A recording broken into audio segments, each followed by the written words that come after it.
Sa kaugnay na balita, depensa naging sandata ng Titan Ultra para matapos ang kanila mahabang losing streak. Matapos ng malaking panalo kontra sa defending champions na TNT, ibinahagi ni head coach Renzi Bahar ang nagbigay daan sa kanilang breakthrough victory. Ang ibang detalye alamin sa pag-abante ni Carlo Villaseñor. Sa wakas, nakatikim na rin ng panalo ang Titan Ultra Giant Risers.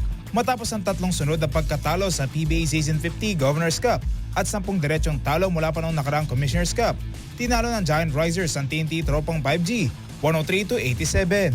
At ayon kay head coach Renzi Bahar, nagsimula ang lahat sa isang hamon sa kanyang mga manlalaro, unahin ang depensa. Yes, first of all, I would like to thank the Lord na binigyan kami na unang panalo for this conference.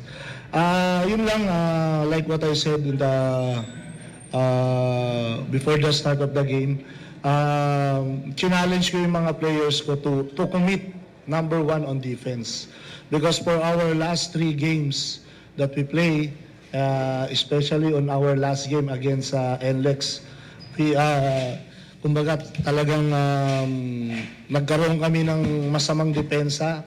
Okay? Nagsimula yun from our rebounding department, at the same time yung transition defense.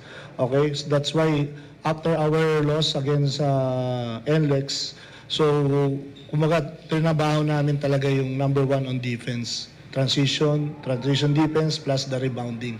Halos pinatakbo ko sila ng pinatakbo sa training, especially kung coming from the offensive rebound, talagang binibilang namin yun.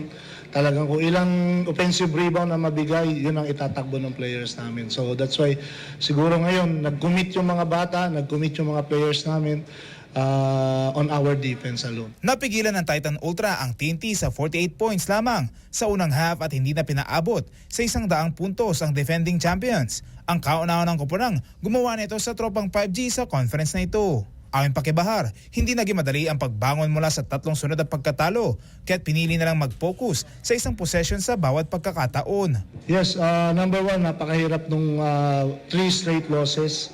How you motivate the players, how you motivate the team. But like what I said a while ago, I told them just to enjoy the game. Wag muna namin, we will just don't think about the winning right away.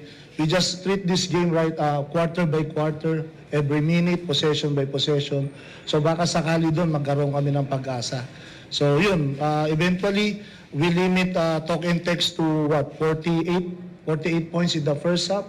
So we have a good defense on the first half. Yun, na-duplicate lang namin going to the second half, and especially with the leadership of our import Terrell Brown. So he's very vocal to the players na also na just keep on playing defense. So yun na nangyari sa amin for this game. Para kay Bahar, mas naging espesyal ang panalo dahil nagawa ito laban sa isang kampyonatong koponan. Eventually, ayun nga, nagpapasalamat ako siyempre kay Lord God na nabigyan kami talaga ng panalo today. Especially with Talk and Text. Talk and Text is a champion team. Galing sila sa championship series.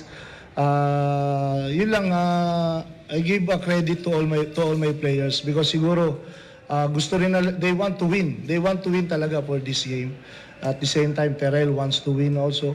So, I'm very happy for the result because yung game plan namin, yung challenge ko with them, especially on playing defense, lahat nasunod nila. So, hopefully this will be the start na maging maganda yung conference namin. So, we'll just enjoy this win.